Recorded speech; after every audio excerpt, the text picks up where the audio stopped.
आप श्री भक्तमाल कथा के ही प्रवक्ता हैं और न सिर्फ देश में बल्कि विदेशों में भी आप जाते हैं और इस कथा का रसपान आप करते हैं, जिस पर सभी जो है काफी मंत्रमुग्ध होते हैं और आपसे कहीं ना कहीं जुड़ जाते हैं, अटैच हो जाते हैं। जब आप देश में श्री भक्तमाल कथा करते हैं और यही कथा जब आप विदेश में करते हैं तो कुछ अंतर महसूस करते हैं? देखिए, विदेश के तौर पर यदि आप मुझसे पूछें तो विदेश में जाना बहुत अधिक नियर के ही स्थानों पर हुआ है, जैसे नेपाल इत्यादि में, पर फॉरेन कंट्रीज़ में जाने का अवसर नहीं मिला। वहाँ से सूचनाएं तो आती हैं, लेकिन फिर भी विदेशों के बालकों को मैं प्रेरित करता हूँ ऑनलाइन।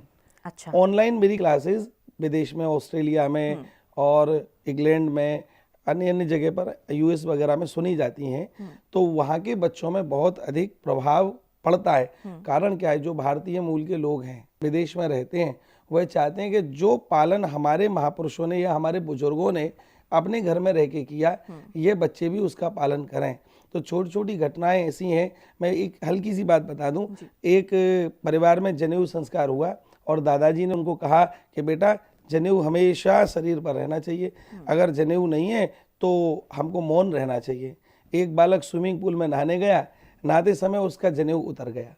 अब वो बालक घर आया, मौन रहा, सुबह से शाम हो गई, कुछ बोले ही नहीं। तो विदेश की बात है, यहाँ भारत भूमि की बात नहीं, भारतीय मूल का बालक है लेकिन विदेश में रहता है। तो उसकी माताजी ने पूछा, बेटा क्या हुआ? तो कुछ बोला नहीं, इशारे से कहा मैं दादाजी से बात करना चाहता हूँ। दादाजी आए और उसके चेहरे को देख करके समझ गए कि इसके शरीर पर जनेऊ नहीं है। मैंने इसको बोला कि जब जनेऊ ना हो तो मौन धारण करना चाहिए। ये बालक मौन रहा और अब इसको जनेऊ की आवश्यकता है। दादाजी ने तुरंत जनेऊ पहनाया।